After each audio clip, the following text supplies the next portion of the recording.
అన్న మాట్లాడు అన్న. భోజనం చేసావా? భోజనం చేశారండి?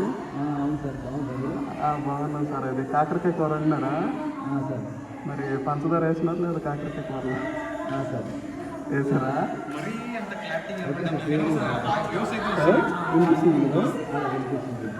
అయితే గైస్ గోడకి చెవులు ఉంటాయి అంటారు కదా, దట్ ఈస్ కరెక్ట్ అనమాట. సో ఇక్కడ రుజువు అవుతుంది, అదే వాట్ ఇట్ ఈస్ ప్రూఫ్ అవుతుంది అనమాట. సో అది మీరు కూడా, నేనైతే ఎక్స్పీరియన్స్ చేశాను, విచ్ ఇస్ అసలు గ్రేట్ అని చెప్పొచ్చు. సో అలాగే మన చాలా మంది ఇక్కడ ఉన్నారు ప్రేక్షకులు, వాళ్ళు కూడా చూస్తారంట, ఒకసారి ఎక్స్పీరియన్స్ చేస్తారంట, చూద్దాం.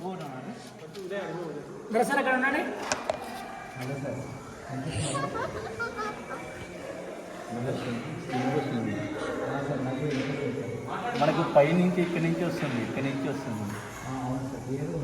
క్లియర్గా ఇలా తగిలి ఇలా తిరుగుతుంది.